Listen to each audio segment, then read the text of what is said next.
우리에게 이해시키고 풀어주기 위해서 마태복음이 기록되었다라고 봐도 전혀 문제가 없습니다. 오늘 이 말은 마태복음 전체를 이해하는데 매우 중요한 이렇게 키가 되지요.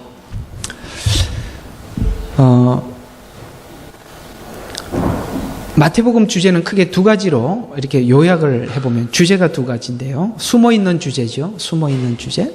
그게 뭐냐면 십자가는 율법을 폐기시킨 것인가 라는 부분입니다. 오늘도 교회 안에서 이런 논쟁은 계속 있습니다. 구약은 폐기되었는가? 율법은 폐기되었는가? 그래서 많은 분들이 율법은 폐기가 되었다. 이제는 폐기가 되었기 때문에 구약법보다 신약법이 우선이다. 이렇게들 주장하기도 하죠.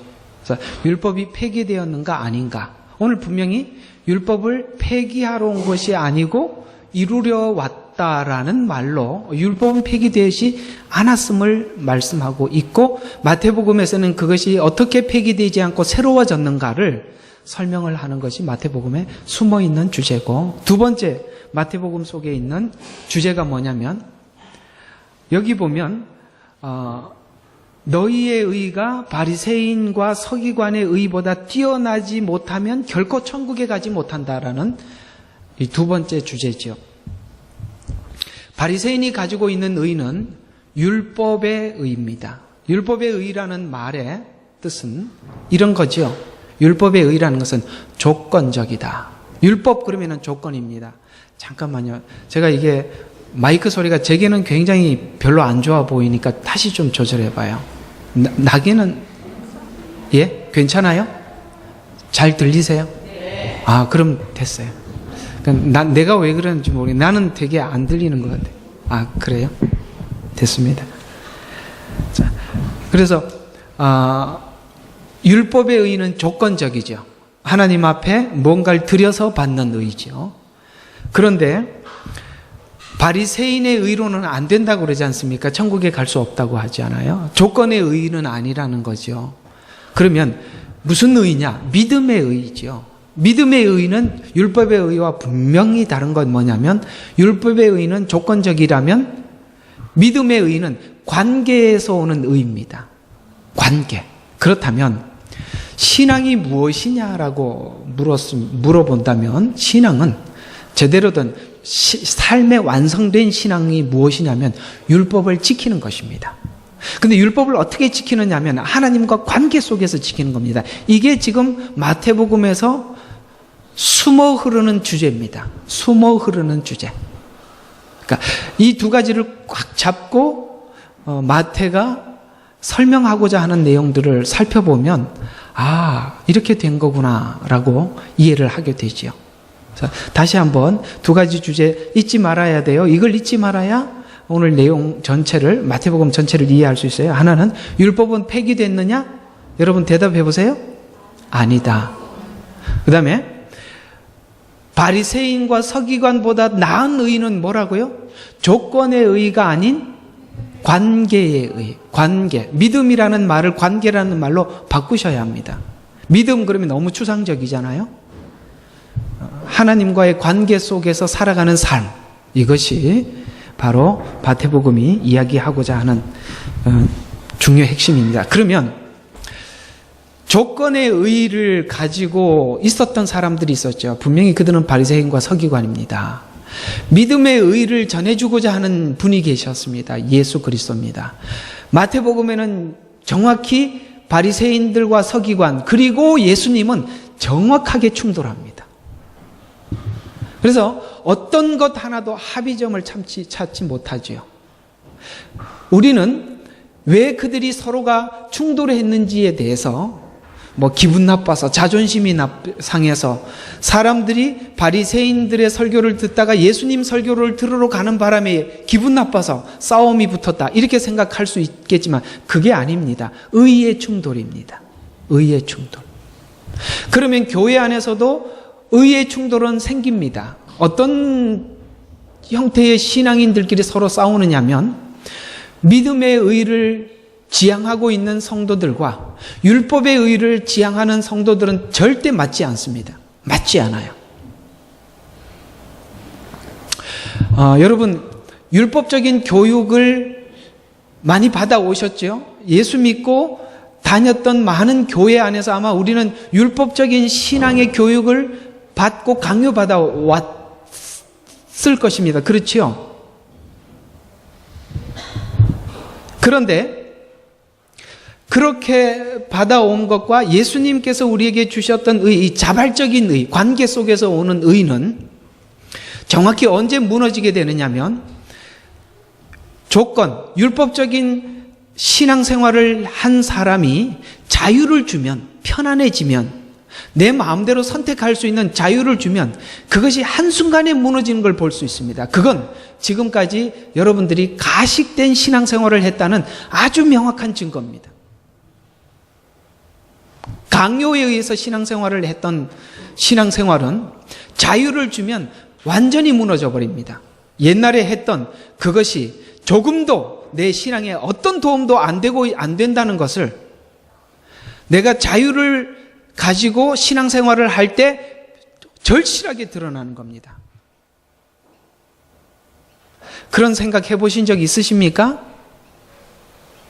어때요? 옛날에 그렇게 훈련받았던 것들이 여러분들이 저희 교회는 정말 자유스러운 교회 아닙니까? 여러분들이 하나님 앞에 마음을 다해서 살으라고 마음과 하나님 관계 속에서 신앙생활을 하고 저희들이 이렇게 어떤 것도 강요하지 않고 풀어놓지 않습니까?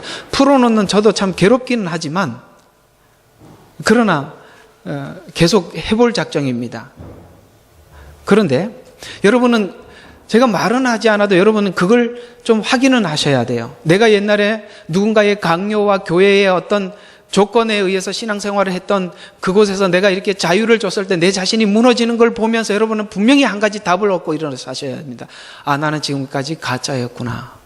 그거 아셔야 됩니다. 그거 모르시고 그냥 앉아 계시면 아, 여기 목사님 마음이 참 좋으시네. 이렇게 해야 끝나는 거예요. 여러분, 마음 좋은 게 아니죠. 전 속으로는 부글부글 끓는데요. 정말 부글부글 끓어요. 그런데 그냥 견디고 사는 겁니다. 저도 제 자신을 견디기가 쉽지 않습니다. 하고 싶은 이야기들이 많지만 알겠지 하고 그냥 넘어가는, 기다리고 있는 중이지 제가 몰라서 그러는 건 아니거든요. 그러나 여러분 스스로가 하나님 앞에 나올 때 바리새인보다 나은 의를 소유할 수 있습니다. 그렇지 않으면 그건 하나님이 요구했던 것이 아니기 때문에 그렇습니다. 그건 마지막 하나님 앞에 가서 상급도 안 되고 아무것도 없습니다. 예. 하나님 앞에 진실된 마음, 오늘 우리에게 불렀던 찬송처럼 항상 진실께 내 마음 바꾸사, 내 마음이 바뀌어져야 돼요. 하나님 닮게 하여 주소서라는 것이 우리에게 가장 깊은 하나님 앞에 소원이 되어야 하고 그게 기도 제목이 되셔야 합니다. 진실된 관계 속에서 하나님 앞에 모든 행위가 나와야지요. 그게 아닌 모든 것들은 분명히 무너지는 것입니다. 두 집이 있지요. 집이 지어져 있습니다. 똑같습니다. 두 채가. 그런데 바람이 불고 창수가 나면 한 집은 무너지고 한 집은 여전히 무너지지 않고 견딥니다. 보이는 주택은, 부부는 우리가 살아가는 행위예요. 이 집이라는 말은 행위예요. 그 밑에 숨어 있는 것은 믿음이에요. 행위가 무슨 믿음 바탕 위에 서 있느냐에 따라서 무너지기도 하고 견고하기도 하는 거예요. 보십시오. 우리가 예수 믿으면 하나님께서 믿고 난 이후에 주는 것이 뭐냐면 환난이에요. 바람이 불고 창수가 나듯이 환난이 오게 되어 있습니다. 왜 환난이 올 수밖에 없냐면 그것을 통해서 우리가 십자가의 길로 가기 때문에 그렇습니다. 바람이 불고 창수가 납니다. 근데 계속 무너진다면 여러분의 기초가 잘못된다는 걸 아셔야 합니다. 행위는 같을 수 있어요. 그러나 기초가 다르면 무너지기도 하고 서 있기도 합니다. 여러분, 우리가 어떤 부분에 대해서 환난이 올 때마다 무너진다면 여러분의 기초의 문제가 상당히 심각한 겁니다. 바로 그런 부분이 우리가 깨어지고 생각이 바뀌어지지 않으면 앞으로 요한계시록 시대가 닥쳐올 텐데 그 경상도 말로 택도 없습니다. 이렇게 말, 택도 없습니다. 그걸 견딘다 해요. 꿈도 꾸지 마십시오. 율법적인 신앙으로는 견딜 수 없습니다. 우리가 하나님을 사랑하고, 그 율법의 근본 정신이, 율법의 근본적인 그 대답이 뭐예요? 네가 하나님을 뭐하고? 사랑하고 이웃을 내 몸과 같이 사랑하고. 이게 율법이요 선지자의 강령이니라. 율법은 강요나 어떤 조건절이 아니라 사랑만이 율법을 완성한다는 거예요. 사랑만이. 사랑은 관계지, 그건 법이 아니잖아요. 사랑이 어떻게 법입니까? 사랑은 법이 아니에요. 부모와 자식 관계는 법으로 묶여 있는 게 아니라 사랑의 관계로 묶여져 있습니다. 나라와 백성은요, 법으로 묶여 있어요. 그래서 구약은 뭐라고 이야기하냐면, 법을 주시고 하나님은 왕이시고 이스라엘은 백성이라고 표현하는 이유가 법이라는 관계 속에 있기 때문에 그렇습니다. 예수님 십자가에 죽으시고 난 이후에는 이제는 너희를 종이라 하지 않고 친구라고 한다 했습니다. 그리고 하나님을 아버지라고 부르지요. 그게 무슨 관계예요? 사랑의 관계로 엮였다는 것입니다. 그러나 그 사랑의 관계로 엮여 있지만 법을 준 분이 우리 아버지세요.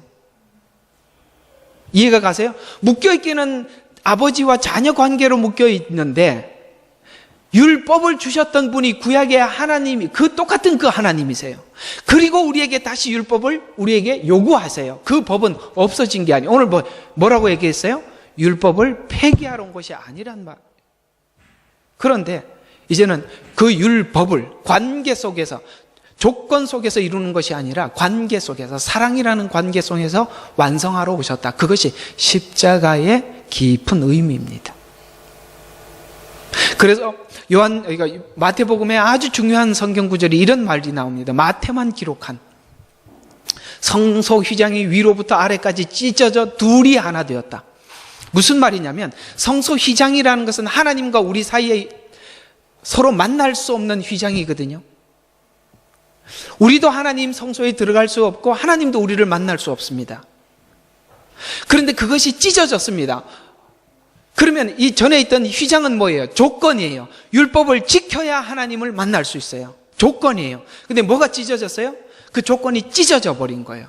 뭘로 찢어졌어요? 묶여졌어요. 관계로, 사랑의 관계로 묶여버린 거예요. 이해가 가십니까? 이것이 바로 마태복음이 하고자 하는 숨어있는 굉장히 중요한 주제입니다. 그래서 오늘 이 이야기들을 몇 가지 살펴보면서 5장은 앞으로 율법이 하나님 안에서 무너지고 새로워졌다라는 말을 크게 두 가지로, 이제 다음 시간에 할 거지만 조금 이렇게 맛배기로 좀 전해줘야 오늘 이야기하고 이제 많이 연결이 되니까, 다음 시간에 이제 뭐가 나오냐면 살인하지 말라라는 말, 그 다음에 또 거기에 뭐 형제를 보고 라가라 하는 자는 이런 말, 그 다음에 간음하지 말라라는 말에 뭐라고 나오냐면, 여러분, 살인보다 라가라는 말은 무식한 놈, 미련한 놈, 멍청이, 이런 이야기거든. 우리 한국 용어에도 그런 상대방에 대해서 그런 말을 많이 쓰잖아. 이 멍청한 놈, 바보 같은 놈, 이런 얘기 하잖아요.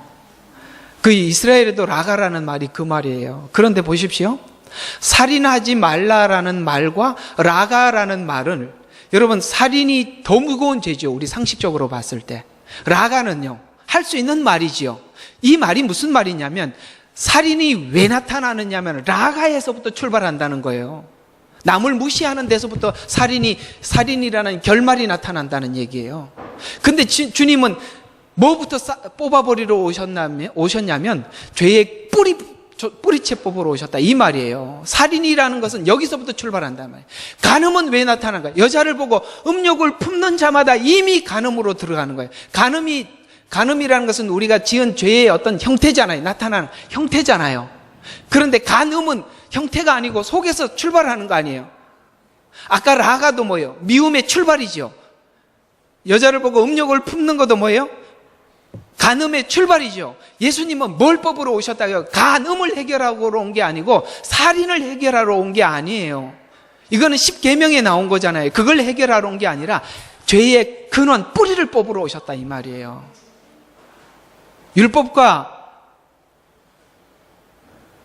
은혜의 복음은 바로 이 관계 속에서 우리는 하나님과 들어가는 것입니다. 그렇다면 죄의 근본하고 싸우는 우리들이 죄의 그런 열매들을 우리가 취할 수 있을까요? 죄의 근본을 쥐고 싸우는데 말이 이해가 잘 안 가요? 죄의 근본, 그러니까 죄가 근본적으로 타고 들어오는 것조차도 우리는 지금 벌벌벌 떨고 있는데 살인이라는 결과나 간음이라는 열매를 우리가 맺을 수 있어요, 없어요? 우리는 지금 살인이나 간음 이런 결과를 가지고 싸우는 게 아니라 내 속에 있는 그것이 출발하는 시점부터 우리는 전쟁을 시작하는 거 아닙니까? 그럼 훗날 이런 열매가 나타나겠어요, 안 해요? 그래서 성경에서 하는 말씀이 뭐냐면, 이왕 푸는 김에 좀 난해 구절 풀어봅시다. 그래서 너희가 간음에 대해서 말씀을 하다가 눈을, 그 여자를 보고 이 음욕을 품은 것은 뭐가 봤어요? 눈이 봤지요. 그래서 눈을 뽑아버리라 이 말이에요. 근본을 해결하라는 거예요. 손을 찍어버리라는 거예요. 근본을 왜냐하면 모든 죄는 육체를 타고 들어오니까. 이 말은 그럴 만큼 전쟁을 선포하라는 거예요. 여러분 자신과. 아무리 눈이 죄를 짓는다고 해서, 난 지금까지 눈이 죄를 짓는다고 눈을 뽑은 사람 이야기는 못 들어봤습니다. 손이 죄를 짓는다고 도끼로 자기 손 자르는 사람은 못 봐서, 남이 자르면 잘랐지 자기가 자기 손을 못 자르잖아요. 그럴 만큼 죄의 근원과 싸우라는 얘기예요. 그렇게 죄의 근원과 싸우는데 죄의 열매가 나타나겠어요? 율법은 뭘 요구하냐면 근원은 터치하지 않지요. 열매에 대해서 지적할 뿐이지요. 왜 열매에 대해서 지적할 수밖에 없냐면 조건 관계이기 때문에 그렇습니다. 그러나 예수님과 우리 관계는 조건 관계가 아니라 아버지와 아들이라는 자녀 관계로 묶여 있어요. 그래서 자녀가 실수할 수도 있지만 아버지는 여전히 그 실수를 통해서 더 우리가 세워지기를 바라죠. 금요일 날 목장 예배 때 말씀드린 것처럼 죄와 의가 함께 묶여 있는 곳이 십자가입니다. 죄가 더한 곳에 은혜가 더한 곳이 십자가예요. 우리 최고의 절망이 가장 큰 소망과 묶이는 자리가 십자가예요.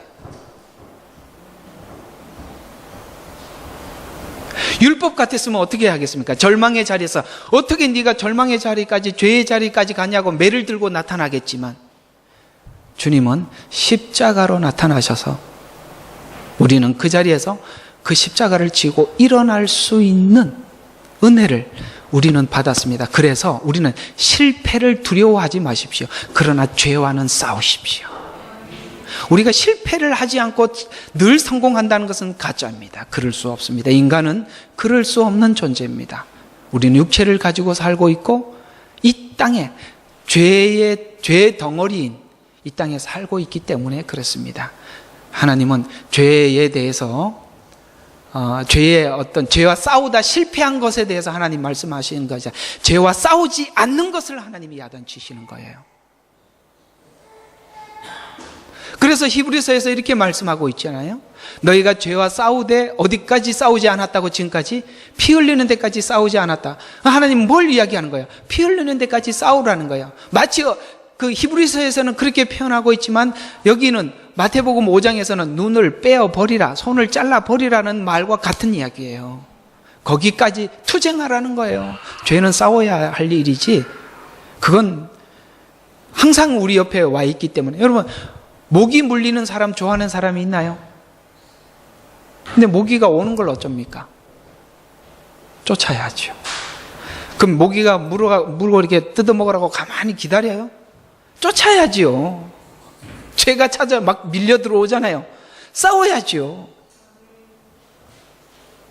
이해가 가십니까? 하나님 우리에게 요구하시는 부분은 바로 이 부분인 거예요. 너 어떻게 이번 주 죄 많이 짓고 왔구나, 이 나쁜 놈, 이게 아니라 죄와 열심히 싸웠구나. 이걸 하나님은 환영하시는 거예요. 승리하라고. 물론 실패하고 올 수 있습니다. 늘 실패하지만, 그러나 싸우는 태도, 싸우는 그 모습을 우리가 저버려서는 안 됩니다. 교회에서 성도들이 죄와 싸우는 일에 대해서 늘 경계하고 그 말씀을 전해 여러분들이 죄와 늘 죄를 의식하고 그것과 타협하지 않도록 여러분들은 그렇게 사셔야 하고, 교회는 그 말씀을 전해야 될 책임이 있는 것입니다. 그래서 오늘은 이 부분을 함께 생각해 보도록 하겠습니다. 자, 율법은 완전합니다. 여러분, 율법이 하자가 있는 게 아니에요. 율법은 완전합니다. 예수님의 지적은 율법을 지키지 않는 자들에게 관한 지적이지 율법 자체에 하자가 있다고 말하지 않아요. 우리 저번 주에 잠깐 언급했던 말씀이지만 다시 한번 봐요. 마태복음 23장 3절에 그들이 너희에게 지키라고 모든 것을 지키고 행하라 라고 하면서 이 율법을 로마서 7장에는 바울이 이렇게 표현하고 있습니다. 15절과 17절에 내가 원하는 것을 행하지 아니하고 오히려 내가 미워하는 것을 행하면 내가 율법이 선하다는 것에 동의하노라. 아멘이시죠. 무슨 말이냐면 내가 원하는 것은 행치 아니하고 내가 미워하는 것을 행한다는 말은, 내가 지금 우리가 하고 싶은 일들은 대부분이 어떤 거지요? 하나님 보실 때 죄들이죠. 그러니까 그거 하고 싶은 것이 지금 그 말이에요. 자, 내가 원하는 것은 행하지 아니하고 오히려 미워하는 것을 행하는 걸 보니까 율법이 선하더라는 거예요. 왜냐하면 내가 좋아하는 걸 반대를 자꾸 지적하니까. 그렇다면 율법은 분명히 죄에 대해서 지적하고 알아듣도록 말씀하고 있다는 것이죠. 그래서 율법은 뭐라? 선하다. 일단은 선하다. 그래서 동의하노라. 그래서 율법적 신앙에서 나타나는 것이 바로 의무사항, 그러니까 의무사항들인데, 율법이 의무가 되면 이웃을 향해 잘못된 적용된 증세 중 하나가 바로 이 고르반을 그래서 성경은 기록하고 있는데요. 율법이 의무사항이 되어서 그 율법을 축소할 마음을 우리는 가지고 있어요. 의무사항은 할 수 있으면 줄이려고 하지요. 그래서 율법적 신앙은 자신이 해야 될 의무적 사항에 대해서 중복되는 것을 찾아서 축소시키려고 하는데, 그것이 이스라엘 속에 있었던 유일한 많은 것들 중에서 하나, 예수님이 끄집어낸 것이 고르반이라는 거예요. 그래서 고르반이라는 말이 여기 등장하는 거거든요. 자, 마가복음 7장 9절과 13절에 보면 너희 자신의 전통을 지키기 위해서 너희가 하나님의 계명을 쉬버리는 도다.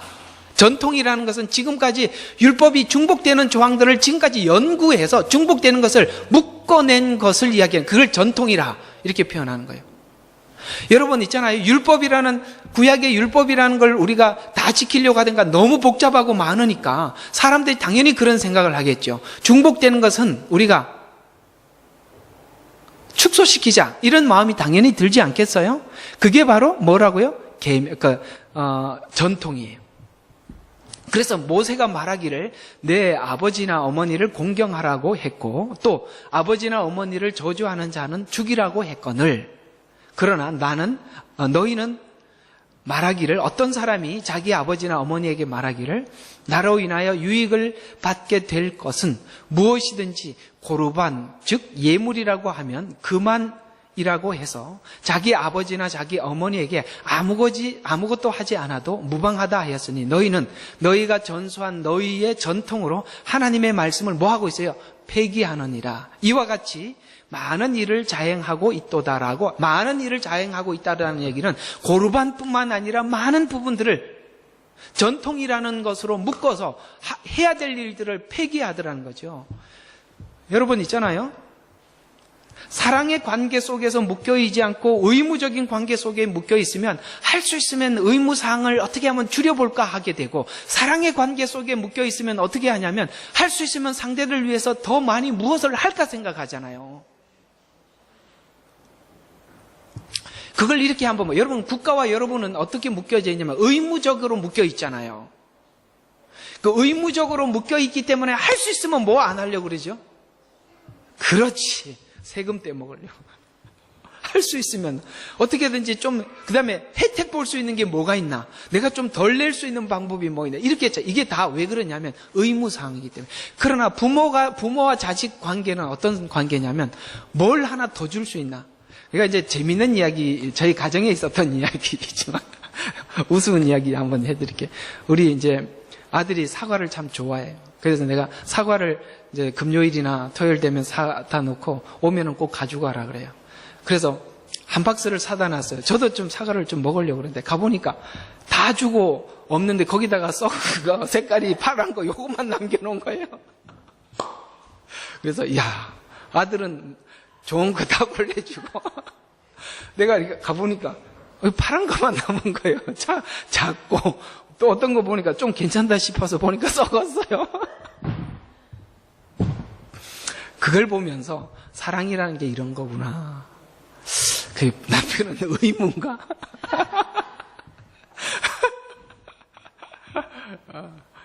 뭐 저희 가정에 있었던 재밌는 이야기지만 아마 여러분에게도 그런 일이 있겠지요. 바로 이런 거죠. 하나님과 우리 사이는 사랑이라는 관계 속에 묶여 있어서 우리가 하나님께서 율법의 어떤 부분을 요구할 때 하나님의 영광을 위해서는 우리는 더 할 마음이 있잖아요. 더 해드릴 마음이 있잖아요. 네. 바로 이것이 십자가를 아는 이해 속에서 믿음을 가진 성도인가? 십자가를 빼놓고 내가 하나님 앞에 어떤 조건적인 신앙을 가지고 있는가는 여러분이 바로 이런 하나님의 율법을 대하는 태도에서 다르다 이 말이에요. 재미있죠 오늘? 내가 언제 이걸 내가 설교 시간에 쓰리라고는 생각을 못했는데 오늘 어떻게 하다 보니까 나오게 되었습니다. 우리 성진이는 그런 줄 알고 가서 맛있게 잘 먹으면 돼요. 자, 그래서 예수님이 온 것은 율법을 완성하려 왔는데요. 그 완성에 대해서 이렇게 표현합니다. 로마서 8장 3절과 7절에 보면 율법이 육신을 통하여는 연약하여 할 수 없는 것으로 하나님께서는 죄 때문에 자신의 아들을 죄에 있는 육신의 모양으로 보내 그 육신의 죄를 선고하였으니 이는 율법의 의가 우리 안에서 이루어지게 하려 함이라. 예수님을 십자가에다가 율법을 예수님 십자가에다가 못을 박고 거기서 그냥 율법의 의를 완성시켜버렸다 이 말이거든요. 이는 육신을 따라 행하지 않고 성령을 따라 행하는 자들이라. 육신을 따르는 자들은 육신의 일을 생각하나 성령을 따르는 자들은 성령의 일을 생각하느니라. 육신적으로 생각하는 것은 사망이나 영적으로 생각하는 것은 생명과 화평이니라. 육신적인 생각은 하나님과 원수가 되나니 그것은 하나님의 법에 순종치 않을 뿐 아니라 살 수가 아니고 할 수도 없느니라. 무슨 말이냐면 여러분, 하나님께서 주신 율법은 우리가 육신적으로 의무적으로는 할 수도 없다라고 이렇게 말씀하셨어요. 할 수도 없기 때문에 예수님이 가지고 가신 거예요. 할 수 없기 때문에. 그리고 그 십자가에서 하나님께서 우리를 향한 사랑을 보여줌으로 하나님이 우리를 사랑한 것 같이 우리도 하나님을 사랑하라고 하셨습니다. 그리고 그 사랑이라는 것을 우리가 가지고 들어와서 다시 뭐를 가지고 이 사랑을 가지고 이제 율법을 가지고 나가는 거죠. 그래서 율법이 지금까지 유대인에게도 잘못 풀어졌고 오해되었고 오늘 현대 교인들에게도 잘못 풀어졌는데 어떻게 오해가 됐냐면 보세요. 율법을 가지고 있었던 유대인들은 율법을 지키는 것으로 자랑 삼았잖아요. 자랑으로 갔단 말이죠. 오늘 현대 교인들은 율법을 어떤 쪽으로 가지고 갔냐면 지킬 마음이 없는 율법이다 보니까 폐기를 한다. 그러니까 폐기론자로 갔단 말이에요.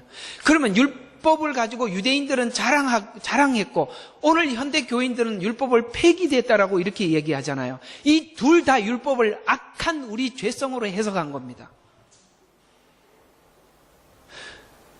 그런 교인들은 오늘날 교회 안에서도 많이 볼 수 있습니다. 신앙생활을 잘한다고 생각하는 사람들 중에서 율법을 지키는 유대인들의 자랑하는 것처럼 그렇게 자기 신앙을 자랑하기도 하고요. 그래서 신앙이 믿음이 좋다는 사람일수록 율법적일 수 있어요. 그러나 율법적이지 않고 하나님 사랑해서 신앙이 좋은 건 그보다 더 좋을 수는 없어요. 그게 최고예요. 또 하나는 율법을 지키지 못하는 사람들은 율법은 폐기됐다고 헛소리하는 거예요. 믿음 좋은 사람도 나쁘게 가지고 가고 믿음 나쁜 사람도 율법을 다 나쁘게 쓰는 거예요. 그런데 잘 들어봐요. 율법은 단지 하나님이 어떻게 왜 주셨냐면, 잘 들어요. 이건 잘 이해를 하셔야 돼요. 그래야 로마서를 이해할 수 있어요. 율법은, 아까 율법을 보니까 내가 원치 않는 일을 할 때마다 그렇게 하면 안 돼, 이렇게 말을 한 율법은 선하다고 했잖아요. 그죠? 내가 원치 않는 일을 하는 걸, 내가 원하는 것은 율법이 하지 말라고 하고, 내가 하고 싶지 않는 것은 하라고 그러는 걸 보니까 율법은 선하지요. 이건 뭘 이야기하느냐 하면, 율법이 하는 역할은 죄를 지적하는 역할을 했어요. 그래서 어디까지 오게 했어요? 십자가 앞에까지 오게 했어요. 그리고 폐기된 게 아니라 율법 안으로 들어와서 이제는 그 율법을 끌어안고 다시 율법을 지키는 자로 가게 만든 것이 율법이지. 근데 율법 폐기론자들이 율법 폐기를 주장할 때는 구약 성경에 대한 아주 중요한 한 가지 오해가 있어서 그렇거든요.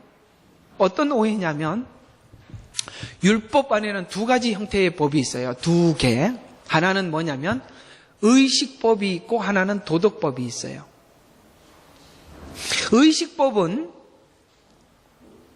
의식법은 십자가를 예표하기 위해서 전해준 거예요. 예를 들어서 번제를 드리고 소제를 드리고 화목제물을 드리고 이런 모든 의식법들은 예수 그리스도의 십자가를 상징하는 상징적인 법이에요. 그걸 보고 의식법이라고 그래요. 근데 의식법은 실제가 왔으므로 폐기됐죠. 맞아요. 그건 폐기가 됐어요. 우리는 지금 유대인이 하나님 앞에 옛날에 과거에 절기를 지키고 제사를 지내듯 이런 방법으로 하나님 앞에 예배하지 않아요. 의식법이 폐기되었기 때문에 그렇습니다. 그러나 도덕법이 있어요. 도덕법은 예수님이 더 강화시켰죠. 그래서 폐기된 부분이 있어요. 그건 뭐예요? 의식법 부분이에요. 그러나 도덕법들은 더 강화됐지요. 여자를 보고 음욕을 품는 자마다 임이라고 얘기했다. 임이 간음하였느니라. 그런데 율법은 뭐예요? 간음을 해야 간음이지요. 왜 율법이 간음을 해야 간음이냐면, 현장에서 간음하다 잡혀온 여자를 예수님 앞에 데리고 왔습니다. 율법을 알고 있었던 유대인들은 돌을 들어 여자를 치려고 했습니다. 왜냐하면 현장에서 간음하다 잡혔으니까요. 그러나 눈으로 음욕을 품고 아무리 쳐다봐도 간음은 율법에는 저촉되지 않아요. 그래서 예수님이 이렇게 말씀하셨죠. 너희들 중 누구든지 죄 없는 자가 돌로 쳐라 라는 말은, 지금 이 간음이라는 현장 앞에 그들이 보이게 안 보이게 간음한 자들이 다 간음한 자들이었어요. 그들 어느 누구도 나는 거기에 범죄에 속하지 않는다라고 말할 수 있는 사람이 없어요. 그들은 돌을 놓을 수밖에 없었어요. 그러나 예수님이 그 여인에게 한 말이 뭐냐면 간음의 근원을 지적하신 거예요. 이해가 가세요? 너에게 돌을 친 자가 있더냐? 없습니다. 율법은 돌을 칠 수가 없었죠. 그러나 돌을 들어 칠 수 있는 자격은 예수님께 있었습니다. 예수님이 하신 말씀이 뭐예요? 나도 너를 정죄하지 않겠노라. 다시는 뭐라고요? 죄 짓지 말라. 뭘 이야기한 거예요? 근원을 지적하신 거죠. 자, 그러면 그 여인이 다음에 또 간음하다 잡혀왔을까? 또 하나 질문해 보게. 둘째 아들이 아버지 집에서 또 나갔을까? 안 나갔다고 여러분들 뭘 근거로 안 나갔다고 생각할 수 있어요? 그럴 수 없지요. 그럴 수 없잖아요. 신앙은 그럴 수 없는 게 신앙이에요. 하나님의 은혜를 저버릴 수 없는 게 신앙이에요. 십자가를 외면할 수 없는 게 신앙이에요. 하나님은 바로 이 수준을 우리에게 요청하시는 거예요. 이 수준. 잘 기억하십시오. 육신적인 생각은 하나님과 원수가 되나니 그것은 하나님의 법에 복종치 않을 뿐 아니라 실로 할 수도 없습니다. 아시겠죠? 안 되는 거예요. 그래서 거듭난 새 사람은 죄를 알고 극복할 뿐 아니라 이렇게 할 능력을 성령 안에서 받았습니다. 에베소서 4장 24절과 32절 여기에 이제 좀 줄여서 설명을 했는데요. 하나님을 따라 의와 참된 거룩함 안에서 창조된 새 사람을 입어라. 그러므로 거짓을 버리고, 자 보십시오. 율법이 이렇게 얘기한다고 가정해 봅시다. 거짓을 버리고 각자 이웃과 더불어 진리를 말하라. 서로 지체이기 때문이라. 그 다음에 또 화를 내되 죄를 짓지 말고 해가 짓도록 부문을 이런 이제 읽을 거예요. 좀 이따가 이런 요구들을 눈으로 한번 읽어보세요. 이런 요구들을 율법적 관계 속에서 요청을 한다면 이 말을 들어줄 여러분의 힘과 능력이 생깁니까? 강요에 의해서 화를 내되 해가 지도록 오늘 혹시 싸운 사람 오늘 잘 들어봐요. 화를 내되 죄를 짓지 말고 그 다음에 분노를 품지 말고 마귀에게 틈을 주지 말라라는 말이 율법적 강요에 의해서 하라 이렇게 한다고 우리가 그게 가능하겠냐 이 말이에요. 그런데 이 강요들을 뭘로 했냐면 보세요. 하나님을 따라 의와 참된 거룩함에서 창조된 새 사람을 입은 우리들에게 요청하는 거예요. 예수가 나의 구주가 되고 생명이 된 자들에게 요구하는 거예요. 그러니까 오늘 이 요구들을 들어줄 마음이 우리에게 당연히 생기지요. 우리 요 화를 내되 그 첫째 줄하고 둘째 줄까지 우리 좀 같이 읽어봅시다. 이게 좀 필요한 사람이 있어요? 시작. 화를 내되 죄는 짓지 말고 해가 지도록 분노를 품지 말며 마귀에게 틈을 주지 말라. 실천하세요? 그 다음에 도둑질 하는 자는 더 이상 도둑질 못하게 하라. 이게 무슨 뜻이냐면 이게 지금 다 10계명에 나온 이야기들이거든요. 도둑질 하지 마라 이런 말이 나오잖아요. 왜 도둑질해요?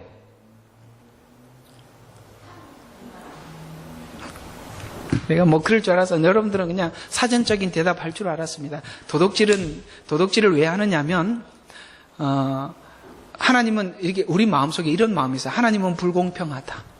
저 사람에게는 많이 주고 나는 적게 줬다.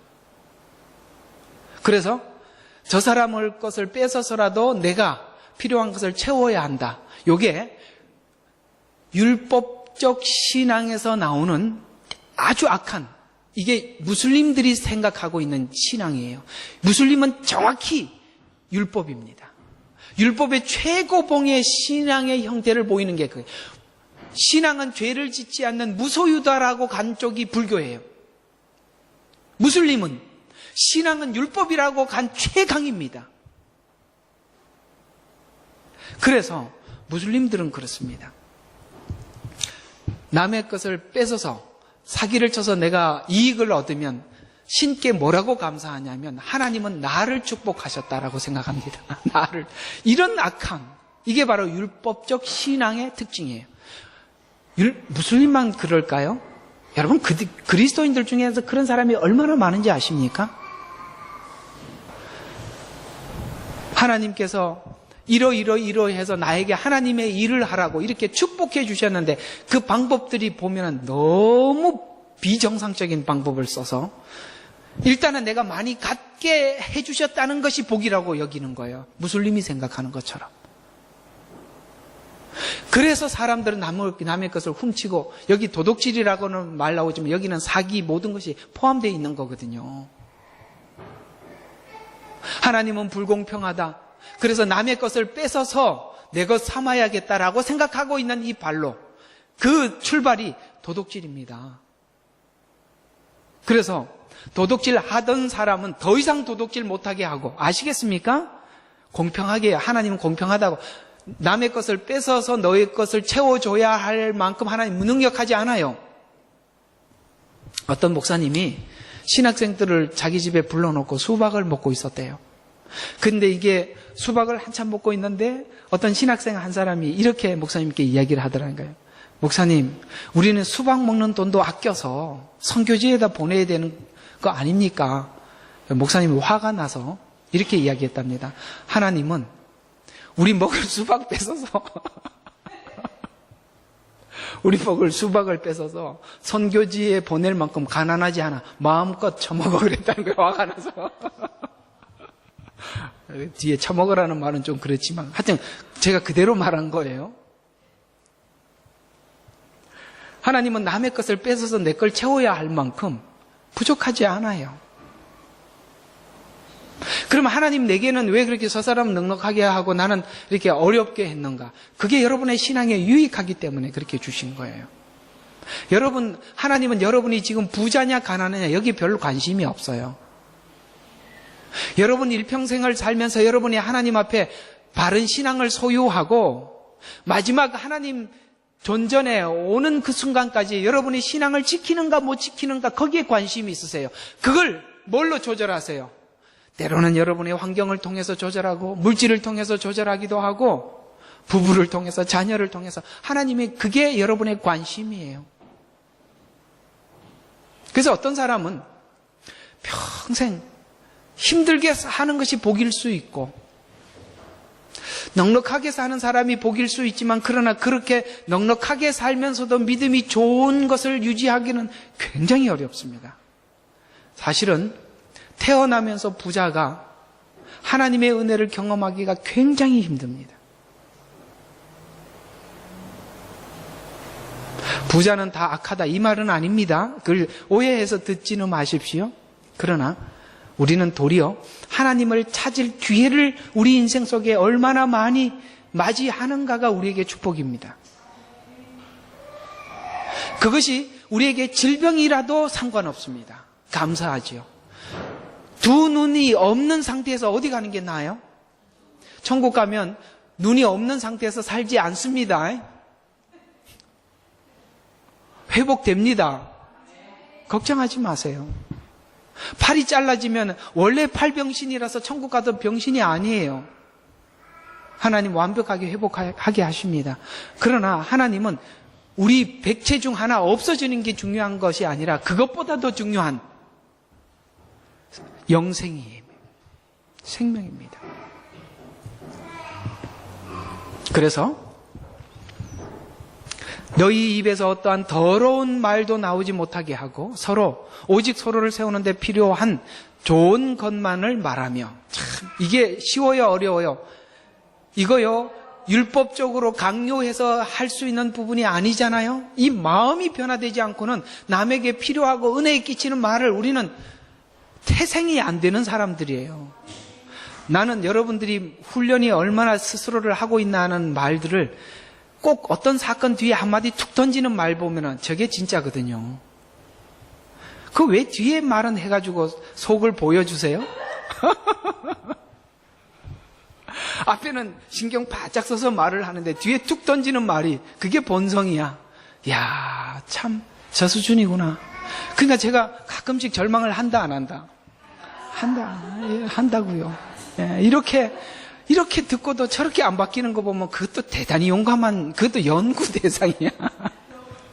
연구 대상이. 은혜를 끼치게 하라. 너희는 서로 친절하고 다정다감하며 서로 용서하되 하나님께서 그리스도를 위하여 너희를 용서하신 것 같이가 모든 앞의 일을 할 수 있는 힘이에요. 용서의 크기를 알아요. 내가 어디서 건짐을 받았는지 아는 그 모든 것이 여러분의 모든 성화의 기초예요. 이 짧은 한마디를 잘 기억해 주시기 바랍니다. 내가 어디서 건짐을 받았는지 아는 그것이 바로 성화의 기초예요. 그게 바로 반석 위에 지은 집이에요. 흔들리지 않아요. 뭐 축도가 쑥 나와버리네. 자, 이야기들을 한번 정리를 해보도록 하겠습니다. 자, 바리새인과 더 나은 의. 이게 뭘까요? 바리새인보다 더 나은 의는 뭘까요? 관계 속에 있는 의, 믿음의 의죠. 저희들이 지금 욥기를 하고 있잖아요. 이번 주 금요일 날 올린 파일 꼭 들으시기 바랍니다. 이왕 나온 김에 이야기를 하나 좀 더 하죠. 하나님은 교회를 세우셨습니다. 교회에 하나님의 종들을 세워서 하나님의 말을 대신하게 하십니다. 여러분, 왜 하나님이 직접 여러분에게 말하지 않으실까요? 지금 이 방법은 여러분과 하나님 사이에 가장 좋은 방법을 하나님이 사용하신 겁니다. 여러분은 하나님의 소리를 직접 듣고 싶고 직접 만나보고 싶지만, 여러분, 하나님의 큰 하나님을 만나면 하나님이 큰 하나님을 만난 만큼 여러분에게 요구사항이 큽니다. 보는 게 중요한 게 아니에요. 하나님은 본 만큼 우리에게 요구하세요. 그래도 보고 싶습니까? 그럼 보여주시겠죠. 그러나 그 뒤의 것은 여러분들이 각오하셔야 합니다. 직접 들려주시기를 원하십니까? 하나님은 직접 들려주는 것보다 이 방법을 쓰십니다. 무슨 말이냐면, 여러분들이 유튜브에 여기 들어가서 저기 가서 아무리 도움을 받아도 여러분에게 근본적인 도움은 받지 못할 겁니다. 항상 하나님은 목회자와 양떼들을 종과 양떼의 관계로 묶으셔서 그 종을 통해서 여러분의 문제를 반드시 대답하십니다. 여기서 답을 얻지 못하고 딴 데서 답을 얻으면 그건 그 교회에 있는 분들에게 해당된 이야기지 여러분에게 해당된 건 아닙니다. 이게 이 틀이 지금 현재 유튜브를 보고 있는 이 세상에서 깨져야 될 굉장히 무서운 겁니다. 많은 성도들이 등록은 여기 하고 은혜는 딴 데서 받는 분들 많습니다. 물론 저희 교회는 그렇지 않습니다.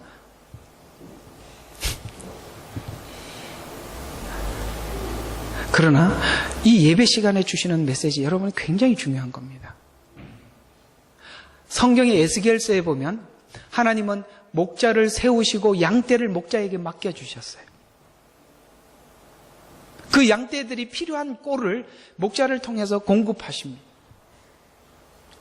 여러분들이 지금 한 주간에 고민했던 모든 것들은 오늘 이 답 속에 분명히 하나님이 이렇게 마이크를 통해서 여러분의 귀로 하나님이 전달하셨을 것입니다. 귀담아 들었다면, 한 주간 제대로 하나님 주신 고민을 했다면 오늘 이 주일날 하나님 이 메시지를 통해서 여러분에게 계속 답을 주셨을 것입니다. 그게 진짜 여러분이 싸워야 될 것입니다. 많이 들으려고 하지 마십시오.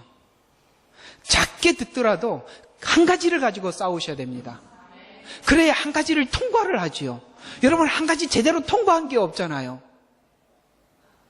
고맙습니다. 내라고 이게 대표로 얘기한 걸로 알고 있습니다. 모두 다 얘기를 내 하고 싶었지만 그래도 막내가 이야기하는 게 좋습니다. 맞습니다. 한 가지를 가지고 싸우셔야 합니다. 그리고 한 가지를 통과하셔야 다음 걸 맞이할 수 있습니다. 그러니까 줄줄이 벌려놓지 마십시오.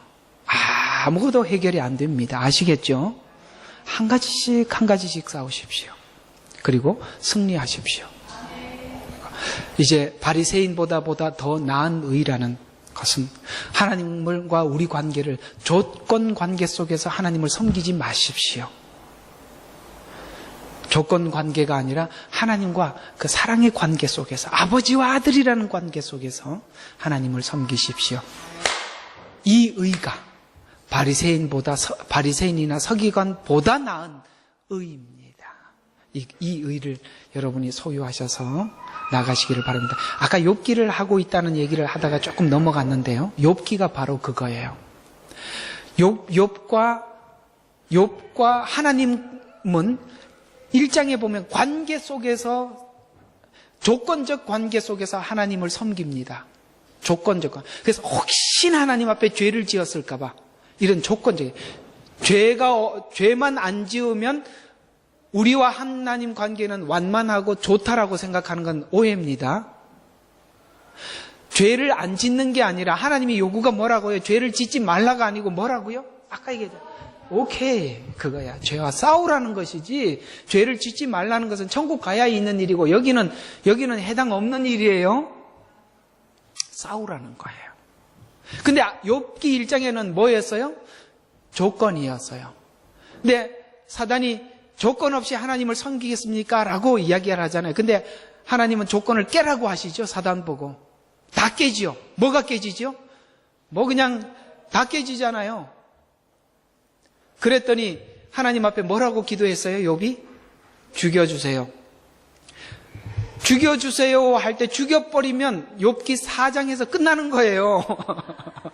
안 죽이신다고. 우리가 힘들면 죽여주세요 할 수 있어요. 근데 안 죽이신다고요. 안 죽이고 살려서 가는 게 더 힘들지 않아요?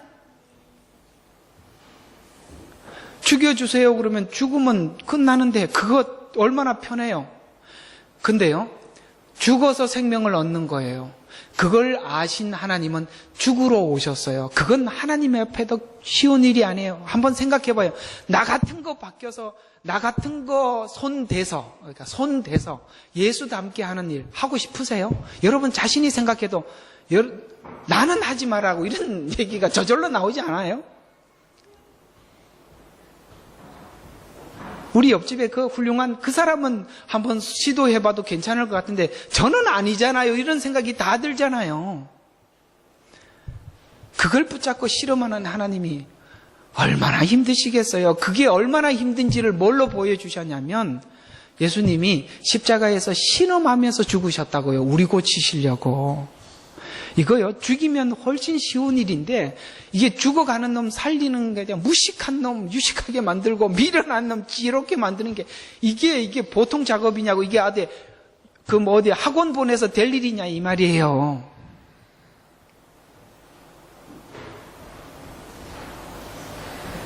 그래서 조건이 깨지자 욥은 조건이 깨지고 나니까 이게 뭐 어떻게 해야 될지 몰라 막 헤매는 거예요. 그런데 깨진 조건 위에 또 다른 어떤 관계가 형성되더라는 거예요. 깨진 조건 위에 어떤 관계가 형성되더라는 거예요. 그 관계가 뭐예요? 아버지와 아들이라는 관계예요. 하나님이 세상을 이처럼 사랑하사 이 관계가 쑥 드러난 거예요. 사단이 와서 조건적 관계를 딱 깨고 나니까 사랑의 관계가 나도 모르게 알아져 가는 거거든요. 우리가 하나님과의 조건적 관계가 깨져야만이 하나님과 우리 사이가 사랑의 관계 속에 깊이 묶여 있다는 것을 발견하는 쪽으로 가는데 그것이 우리가 그냥 얻어지는 게 아니라 욥처럼 신음하고 소리 질러가면서 되는데 하나님께서는 그 지저분한 이야기들을 다 하는 소리를 듣고 기다리세요. 화가 나서라도 중간에 입을 때리고 싶은 마음이 그냥 몇 장에 17장에도 들었다가 막 19장에 들었다 이게 그냥 입이 터졌다고 말이야 이렇게 할 마음이 막 드는데도 하나님은 그 소리 다 듣고 기다리시는 거예요. 가만히 보세요. 여러분들이 하나님 앞에 할 소리 못할 소리 얼마나 해댔냐고. 못할 행동 할 행동을 얼마나 많이 하고 계시냐고. 만약에 법적인 관계 같아서는 벌써 두들겨 패서 앉혀놓았을 텐데 하나님은 그 괴로운 소리를 듣고 하나님은 십자가에서 그냥 견디고 계시는 거예요. 왜요? 여러분들이 얼마나 빛나게 나올 줄 아시기 때문에 그렇습니다. 그가 나를 단련한 후에는 정금같이 나오리라. 하나님은 여러분의 결말을 알고 이 길로 들어서게 하신 거거든요. 이제 바리새인보다 더 나은 의를 찾는 믿음의 신앙 쪽으로 여러분의 가닥과 방향을 잡으시고 가시기를 바랍니다. 그래서 여러분은 이런 요구를 안 이상, 제가 또 이 하나님의 요구가 이것이라는 걸 안 이상 여러분에게 늘 이런 쪽으로 설명할 것이고 여러분은 언젠가 이 말의 뜻을 알고 여러분 개개인에게 찾아오는 죄와 여러분의 그 악한 한 성품과 싸우셔서 승리할 그날을 하나님이 여러분을 붙잡고 있는 한 가능하다, 할 수 있다라는 소망을 가지고 저도 여러분을 바라보겠습니다. 기도하겠습니다. 하나님 고맙고 감사합니다. 오늘도 주신 말씀 감사하고 바리새인보다 서기관보다 더 나은 믿음의 의, 사랑의 의, 그 관계 속에서 우리 하나님께서 요구한 모든 율법을 지키고 행하고 따르게 하여 주옵소서. 오늘도 이 말씀을 듣고 돌아가 그렇게 죄와 싸우기를 결단한 사랑하는 성도들에게 은혜를 더하여 주시옵소서. 이제는 우리 주